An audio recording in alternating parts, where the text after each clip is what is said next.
come up with the idea. I've gone down to college. And all the neighbors would come together. Whatever says, I need someone to walk through this. I have an idea. He does guitar, and he never... He would laugh when I would do Shakespeare or something. Kind of got to that place. We finished the scene.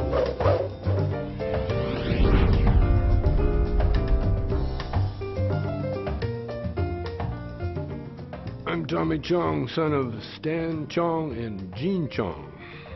My brother Stan Jr. and Nellie, my youngest sister Nellie Ann Chong. We grew up in good old Calgary, Alberta, Canada.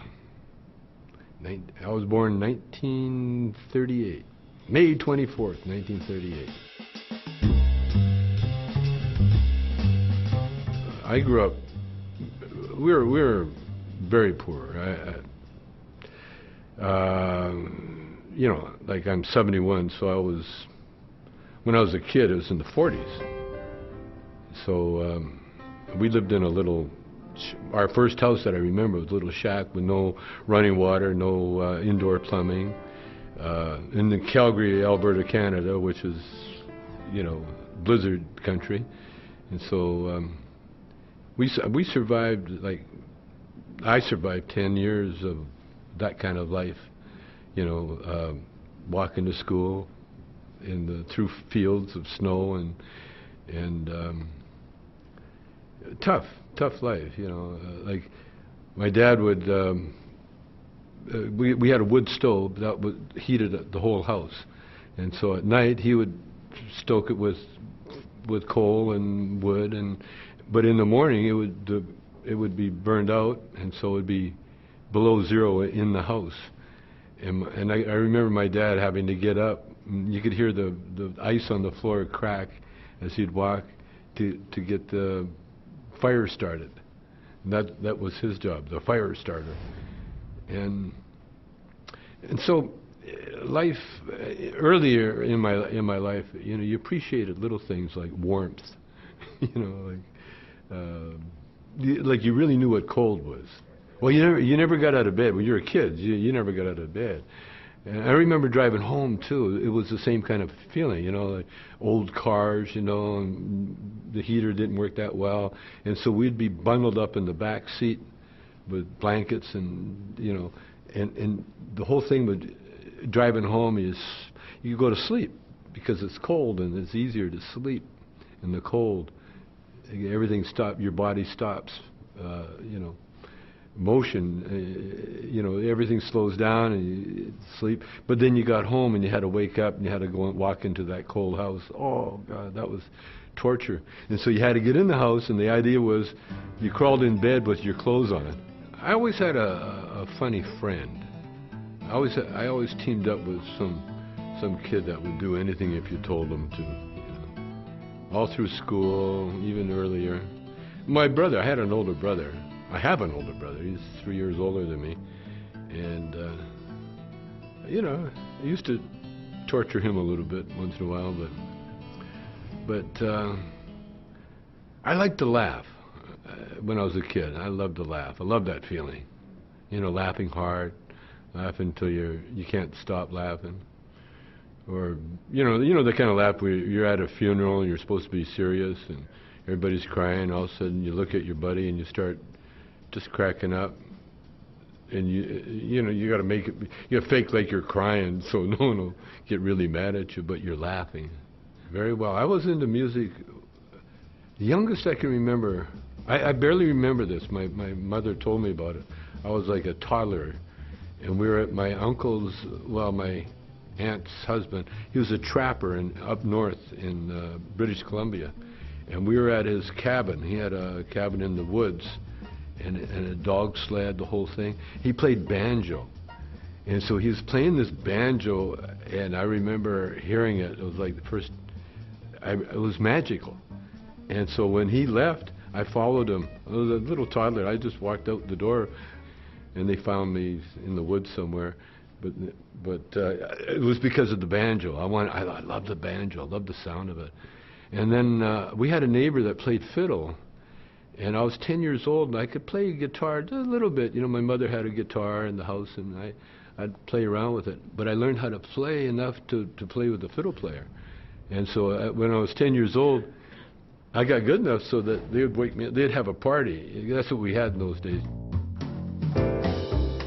I was shirtless except for, my hair's messed up. Looked like I just woke up. And I got a newspaper. And I walked over to David and I go, what kind of song is that? And I start beating him to death with this newspaper.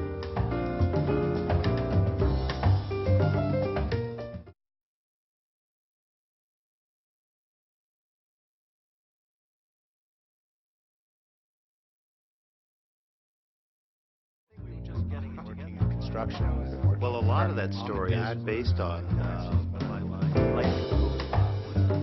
Making it in Hollywood was easier than making it in 8th grade in a Canadian school. Put it that way. Like Canada, for instance, they make you learn French. Only trouble is they teach 1/2 hour a week, and the guy doesn't know French himself.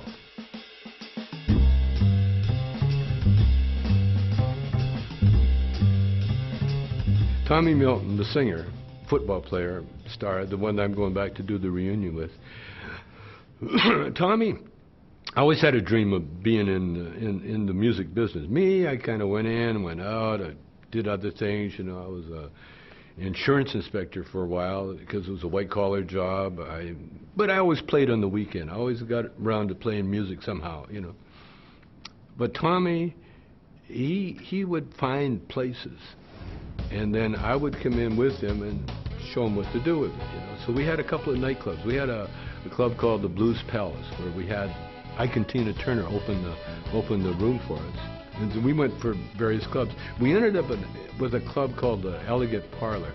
And again, it was a gift, The owner of the club knew our band. They said, hey, listen, we'll give you a club.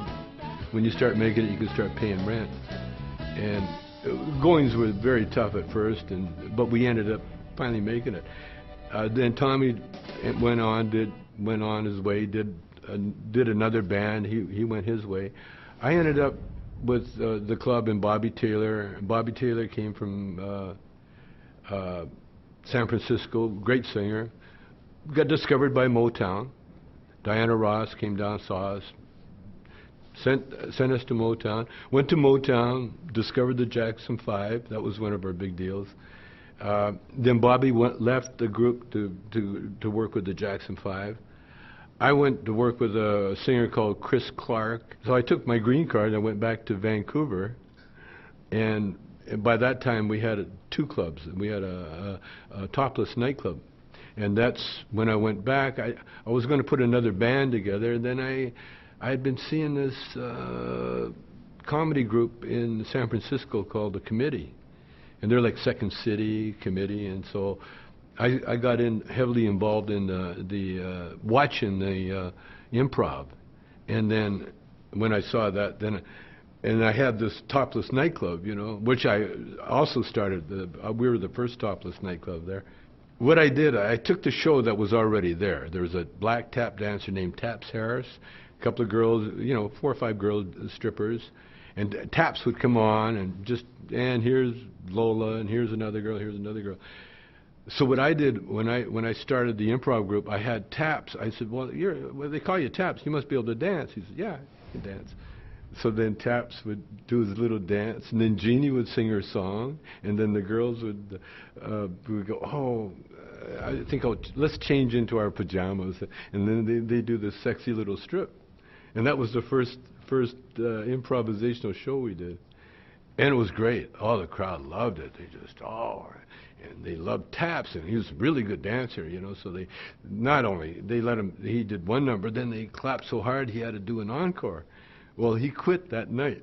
I was looking for someone to fill in his boots, so I talked to my doorman, a very funny guy named David Graham. He had long hair, beard like me. And I said, Dave, I need someone to, take over Taps' place. And Dave looked at me and goes, I'll do it if you do it. And so we started doing comedy on stage. And then we needed a straight guy. So they always had a straight guy, to play a cop. And then we could be the bad guys, or, the hippies, and they got a cop busting us. And then the girls would always come in, for some reason, come in for the punchline and then take off their clothes, And then once I started doing theater, all the theater people came out. And so then a mime artist shows up, this classical guitar player named Gay DeLorme. Now this is a strip joint, so we got all these hardcore guys waiting for girls, and the classical guitar player would come out and start playing this beautiful music. And then the mime artist would come out and pretend he's got a flower. And then David, my first partner, would come out and start singing a song. I was shirtless except for, my hair's messed up. Looked like I just woke up. And I got around a newspaper, and I walked over to David and I go, "What kind of song is that?" And I started beating him to death with this newspaper. And then the crowd would just fall apart. Laugh, laugh, laugh. That was the lesson I learned because, I don't know, doing a drug where it makes you, snot come out of your nose and you're sitting there in the gutter and you're selling your body for 50 cents. Somehow that drug doesn't appeal to me,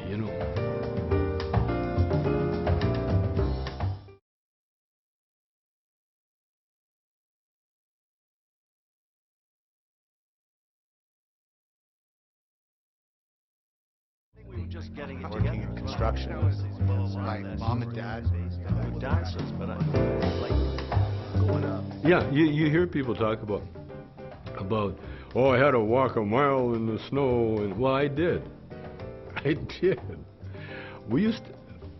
went to a school where the older boys would barricade the roads with snow blocks, so the teachers couldn't get through, so we would have the day off in school. And the boys were older in Canada because it took them like 20 years to get through the first 5 grades of school. You'd have 18-year-olds in the grade 6 class, so.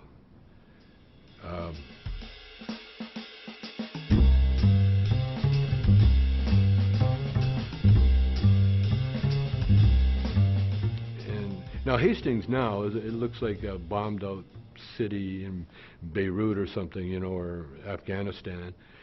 It's the most drug-infested street in North America.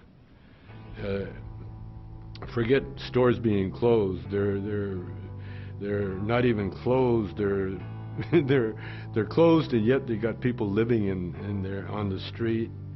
It's probably the roughest neighborhood ever, and that's where we stopped right there. And it was the same back in '58 when we went there. Yeah, I mean, the only difference was they had nightclubs and they had some businesses around there, but the junkies were still there. I mean, there's 4 or 5 generations of junkies on that street. Because the heroin stops in Vancouver from China. It comes right from China to Vancouver. And then the heroin gets distributed around, into North America, but it stops in Vancouver. So there's very good heroin, very accessible for the junkies, and the junkies just they're there. One time, a cap of junkie or heroin used to sell for $5, and I think it was in the '60s.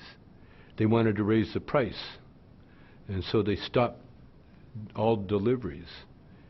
And so the junkies were starting to jones for their drug, and so they started coming out on the street, and they're just standing on the sidewalk or sitting on the sidewalk. And all of Hastings, from Main Street all the way to Granville Street, it's about a mile, filled with junkies, people on the street, men, women, kids, dogs, just everybody, and they're junkies, so like zombies, like the Night of the Living Dead. And so the riot police come down. Junkie riots are like they're like dead. I mean, they're not going to move anywhere. And so the police came down with their dogs. They didn't know what to do. The cops freaked out because all of a sudden, all these junkies are on the street. And so they brought their dogs, and a friend of mine had a gym on Hastings Street, and he was like a jock, you know, and he was just going to the gym, and the cop with the dog, hey, you know, stop, hey, where are you going? And the guy looks at him and says, I'm going to go to the gym. Well, stop right there, you know, and the guy goes, yeah, forget you, you know. And so the dog attacked him, and then this is a big wrestler, and so they had a big fight and everything, and so they arrested him. But the price of dope then rose to $20 after maybe a day of this protest, this junkie protest. And then from then the junkies disappeared, and then the price from then on was $20. I don't know what it is now, but the drug problem in Vancouver was so ridiculous. And then in the 50s, when I was there, the cops were kind of corrupt too, you know. So that's how everybody got along, you know. Then they had these booze cans where they're illegal establishments where you'd knock on the door, you know, like in the movies, you know, and the guy would look out and see if you're okay and then let you in.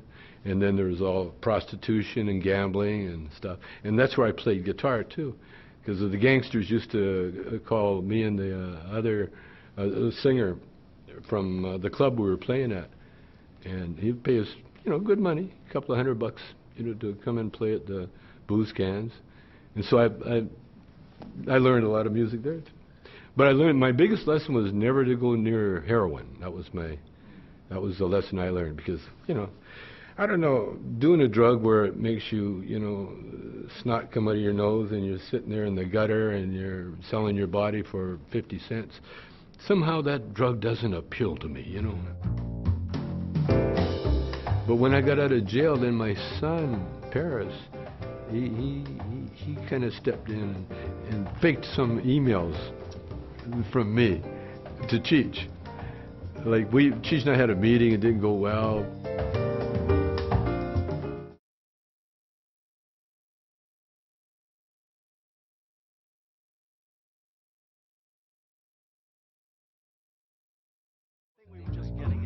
Construction. My mom and dad Projects, yeah, Cheech and I, man. Well, Cheech is married for the 3rd time, so we gotta get him out of the hole, you know, the marriage hole he's dug himself into. So we're going to be working for a while. We're going to do a tour called Get It Legal, where we're going to stay on Obama's tail until we get pot legal.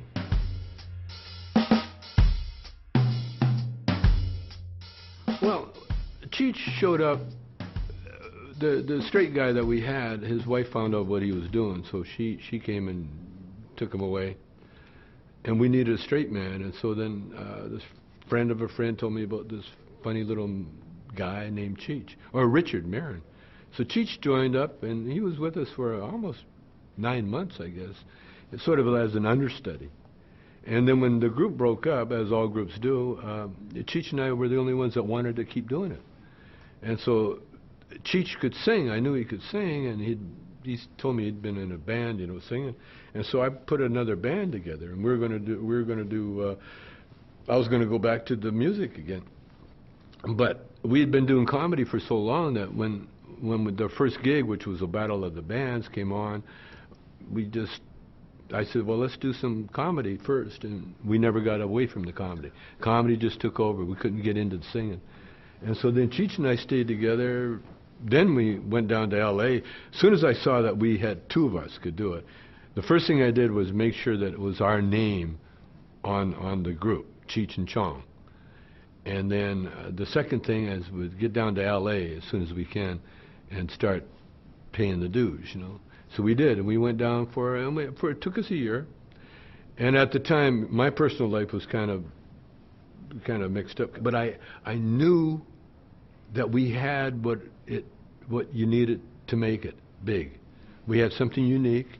And then when I found out he was Mexican, which I didn't find out till we hit Los Angeles, you know, as soon as, like, we played this one club, we didn't go over. It was a dance club, and so they they didn't like stopping the dance to listen to a couple of comedians, especially, just stock guys. And so I said, Cheech, come on, man, you're from here. There must be a character you can do. And he said, well, there is, I don't know. And so he showed me the character. So I wrote a bit for him, and then we did it. And it became Up in Smoke, the movie, eventually. And so we got together. But Cheech was real young. I was 10 years older than Cheech. And so I knew the ropes from Motown. I knew what it took, and what it took was, you just got to go and just stay on it till you get it. And then when we got discovered with Lou Adler, we had tried different people, but Lou Adler was the one that had the record company, and the records took off, and we made it big. And then we got offered a ton of money to do television, and I didn't want to do television. I wanted to do movies, because I didn't want to water anything down, So we did movies. The movie's a big success, a lot bigger than we expected it to be. Everybody expected it to be. And then Cheech kind of got tired of me being the lead honcho and telling him what to do all the time, which I did. And he just wanted to try out his acting chops. He went off, did his thing. That was in '85. We'd been together, 15 years, something like that, 17 years. And even though we broke up, it wasn't one of those nasty splits, where you stay together for the money and then you split. It was one of those creative splits where he wanted to try something and I didn't want him to, and I wanted to keep going on one way, he wanted to go another way. There's the movie we did, the Corsican Brothers. There's a bit there where he goes, home is this way, and I go, no, home is this way, and so we split up. And then 20 years later, we join up again. And that was like really what happened. And then we've been trying to get back together again, over the last 10 years. But he was always busy, or I was always busy, and so on. And first of all, my daughters tried to get us back, Robbie and Ray Dawn, my older daughters. But that didn't work out. I went to jail. That's one thing that stopped it. But when I got out of jail, then my son, Paris, he kind of stepped in and faked some emails from me to Cheech. Like Cheech and I had a meeting, it didn't go well. But I went home and I wrote Cheech back, hey, even though we can't get along, let's be friends. And he wrote back, yeah, blah, blah, blah. And then my son intercepted the email. Then my son started writing back, well, let's get together. Let's do the show. And then he changed a letter on Cheech's email so I couldn't answer him back. It was pretty funny.